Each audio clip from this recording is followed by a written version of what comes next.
आज का टॉपिक है इंडस्ट्री सेक्टर से रिलेटेड। तो हम लोग यहाँ पे समझेंगे आज की कॉटन इंडस्ट्रीज़ क्या है, इसकी क्या कंट्रीब्यूशंस हैं हमारे इकोनॉमिक डेवलपमेंट में। तो चलिए हम लोग स्टार्ट करते हैं इंडस्ट्रीज़। तो सबसे पहले हम लोग जानते हैं कि इंडस्ट्रीज़ को अगर सेटअप करना है तो उसके लिए क्या क्या रिक्वायरमेंट है। ठीक है, अगर आप कोई भी इंडस्ट्रीज़ को अगर आप खड़ा करने के लिए चाहते हैं तो सबसे पहले जो है आपको कैपिटल की नीड होगी। ठीक है, सबसे पहले क्या होगा कि आपको कैपिटल चाहिए, दूसरा आपको लैंड चाहिए, ज़मीन चाहिए, फिर तीसरा आप देखेंगे कि भाई रॉ मटेरियल अवेलेबल है या फिर नहीं है।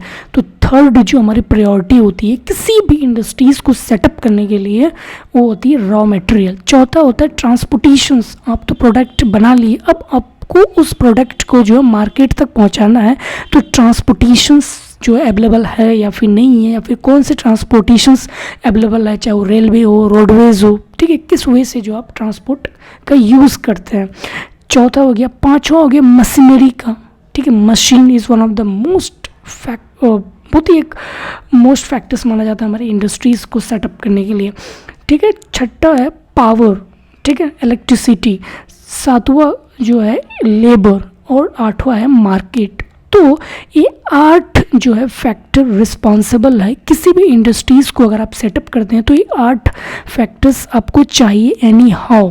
ठीक है, ये होता है प्राइमरी फैक्टर्स। अब सेकेंडरी फैक्टर्स जो है वो आता है गवर्नमेंट पॉलिसीज़ की। अब गवर्नमेंट अब जो प्रोडक्ट बना रहे हैं तो उस पर गवर्नमेंट क्या पॉलिसीज़ बनाई है, वो दैट सेकेंडरी मैटर्स। वो सेकेंडरी मैटर करता है। टैक्सेशन, क्या टैक्स होगी आपके प्रोडक्ट पे, जो है कितने रेट से टैक्स होगा, और climate and other geographical factors. These are the secondary factors but these are the primary factors, these are the most appropriate. Okay, अब हम लोग देखते हैं कि किसी भी इंडस्ट्रीज़ को जो हम लोगों ने क्लासीफाई किया गया है उसके बेसिस पे। ठीक है ना, सबसे पहले हम लोग जो है उसका रॉ मटेरियल के बेसिस पे हम लोगों ने उसको क्लासीफाई किया गया है किसी भी इंडस्ट्रीज़ को। एग्रो बेस्ड इंडस्ट्रीज़, मिनरल है तो मिनरल बेस्ड इंडस्ट्रीज़, फॉरेस्ट के बेसिस पे फॉरेस्ट बेस्ड, और मैरिन मतलब वाटर के बेसिस पे। तो रॉ मटेरियल के बेसिस पे जो हम लोगों ने इसको 4 भाग में इसको डिवाइड किया है। किसी भी इंडस्ट्रीज़ को जो हम लोग साइज के बेसिस पे भी हम लोग डिवाइड कर सकते हैं। जैसे कोई भी अगर इंडस्ट्रीज़ बड़ा है तो लार्ज स्केल, छोटा है स्मॉल स्केल, हाथ से अगर कोई भी प्रोडक्ट बना रही है तो कॉटेज। ठीक, कॉटेज। तो साइज के बेसिस पे हम लोगों ने इसको 3 भागों में इंडस्ट्रीज़ को बांटा है। अब आता है तीसरा जो कि ऑनरशिप के बेसिस पे हम इंडस्ट्रीज़ को 4 भाग पे बांटे हैं। एक है पब्लिक सेक्टर्स जो कि गवर्नमेंट्स का हो, प्राइवेट सेक्टर्स, तीसरा हो जॉइंट मतलब इसमें दोनों है पब्लिक प्लस प्राइवेट, और चौथा है कोऑपरेटिव सेक्टर्स। ठीक है, मतलब एक ऑनरशिप के बेसिस पे हम इंडस्ट्रीज़ को 4 भागों में बांटे हैं। Public sectors, private sectors, joint sectors और कोऑपरेटिव सेक्टर्स। ठीक है, अब हम लोग देखते हैं कि इम्पोर्टेंस के बेसिस पे। ठीक है, अगर इंडस्ट्रीज़ इम्पोर्टेंस लग रही है तो हम लोगों ने उसको क्या किया, 3 भागों में उसको इम्पोर्टेंस के बेसिस पे बांटा है। टेक्सटाइल इंडस्ट्रीज़, स्टील इंडस्ट्रीज़ और केमिकल इंडस्ट्रीज़। पांचवा consumer industries like for the consumption purposes के लिए जो भी इंडस्ट्रीज़ है।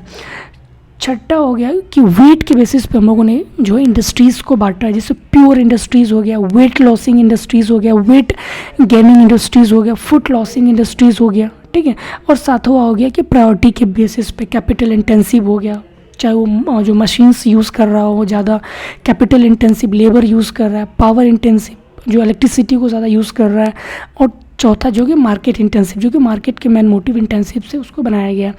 तो इंटेंसिव के बेसिस पर हम लोगों ने इंडस्ट्रीज़ को 4 भागों में बांटा गया है। Capital intensive, labour intensive, power intensive और मार्केट इंटेंसिव।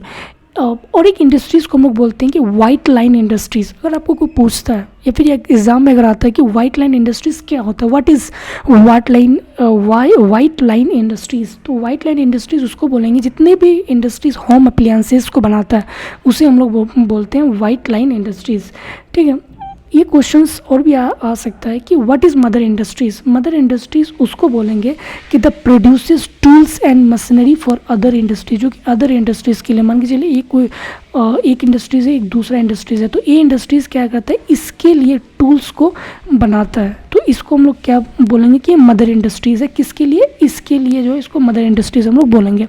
एक होता है सनराइज इंडस्ट्रीज़। सनराइज इंडस्ट्रीज़ मतलब कि जो न्यू टाइप ऑफ इंडस्ट्रीज़, जो नया नया टाइप के जो इंडस्ट्रीज़ अभी आ रहे हैं उसको हम लोग बोलते हैं सनराइज इंडस्ट्रीज़। ठीक है, तो आज का जो हमारा बेसिकली मेन टॉपिक है वो कॉटन्स पे है, जो कि टेक्सटाइल्स का ही पार्ट है कॉटन। तो हम लोग कॉटन्स को आज हम लोग देखेंगे पूरा डेप्थ में कि क्या कॉटन्स की ये है।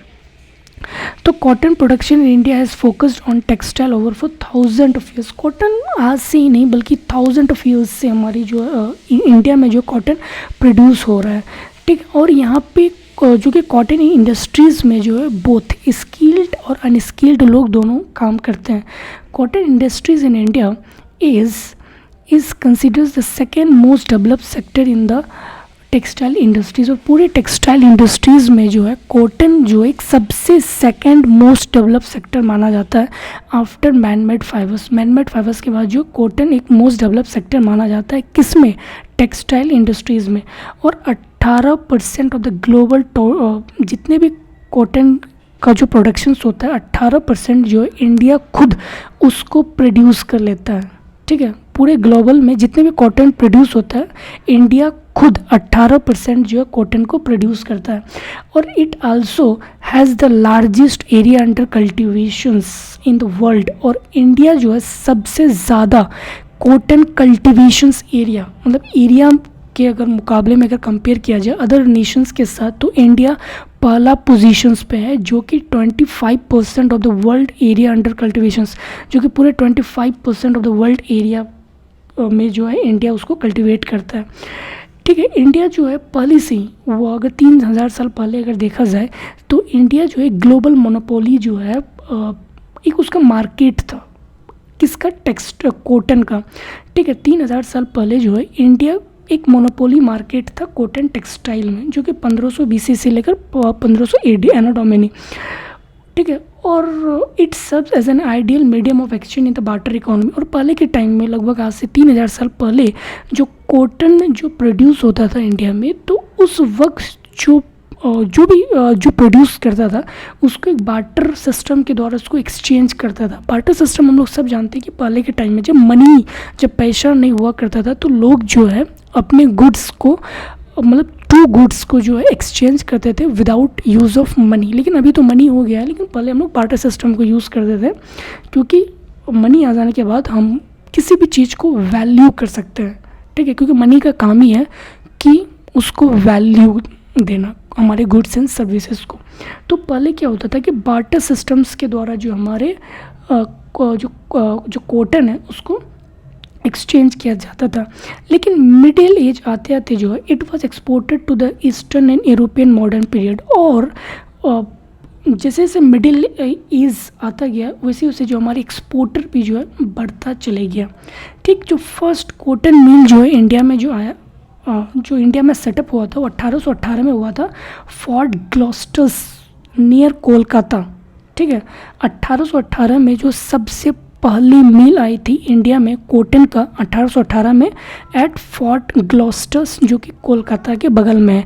लेकिन वो फेल हो जाने के कारण फिर दूसरा मिल लाया गया KGN दावर के द्वारा, जो कि 1854 में, जिसका नाम रखा गया Bombay spinning and weaving company, ठीक है। This mill is said to be mark the true foundation of the modern cotton industries in India. और यही जो सेकेंड इंडस्ट्रीज जो लगाया गया था 1854 में KGN दावर के द्वारा, जिसको हम लोग Bombay spinning and weaving company भी बोला जाता है, इस यही जो एक ट्रू फाउंडेशन माना जाता है हमारे कॉटन इंडस्ट्रीज़ का इंडिया में।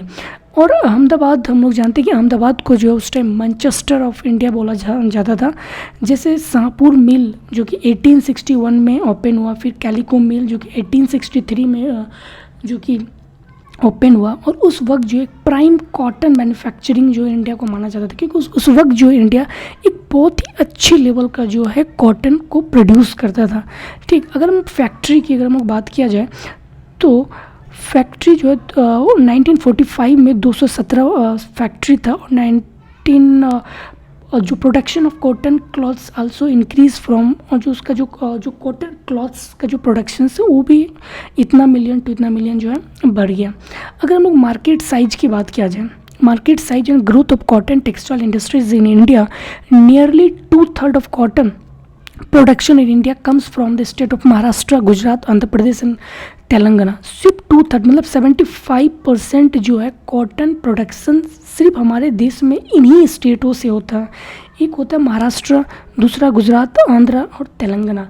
इस सारे स्टेट्स को मिला के हम लोग बोला जाता है कॉटेज बास्केट ऑफ इंडिया। और approximately 62% of India's cotton is produce in rainfed area. आप सोच सकते हैं कि 62% जो हमारी कॉटन प्रोडक्शन जो कि इंडिया का रेनफेड एरिया में होता है, और 38% ही जो है इरीगेटेड, जो कि पानी यहाँ पे अवेलेबल है, ओनली 38% ही अवेलेबल है। India grows all 4 non species of cultivated cottons. Cotton is freely exportable from India with major export destinations। और इंडिया जो है किन किन देशों पे कॉटन को एक्सपोर्ट करता है? यूएस पे, Bangladesh, China, Vietnam, Pakistan, Indonesia, Taiwan, Thailand और एमंग अदर नेशंस पे। ठीक, अब हम देखते हैं कि इसकी क्या इकोनॉमी की कंट्रीब्यूशंस हैं। India is world largest cotton producers. जैसे हम पहले ही बताया कि इंडिया जो है कि वर्ल्ड लार्जेस्ट कॉटन प्रोड्यूसर्स है, accounting for 23% of global cotton production. और 23% जो हमारे पूरे जो है ग्लोबल कॉटन प्रोडक्शंस हैं। ठीक है, उसके बाद हम देखते हैं कि it is also the second largest exporter. और इंडिया जो है सेकेंड लार्जेस्ट एक्सपोर्टर है किसका? कॉटन का। किसके बाद? यूएस के बाद। यूएस फर्स्ट पोजीशन है और इंडिया सेकंड पोजीशन है एक्सपोर्टर के मामले में। ठीक, और सेकंड लार्जेस्ट कंज्यूमर। और जो है कंज्यूमर है सेकंड लार्जेस्ट, मतलब प्रोड्यूसर्स एक्सपोर्टर के मामले में भी सेकंड है और कंज्यूमर के भी मामले में सेकंड है। और कंज्यूमर के मामले में फर्स्ट कौन है? चाइना।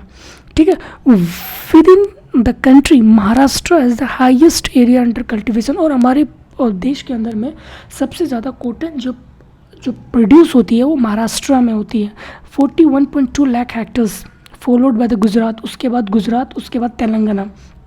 टुगेदर दिस स्टेट्स, लगभग ये तीनों स्टेट्स को मिला के 72% of the total cotton acreage in the country. ठीक है, और एक तीनों स्टेट्स को मिला के 72% जो हमारे देश में कॉटन की प्रोड्यूसर्स होती है।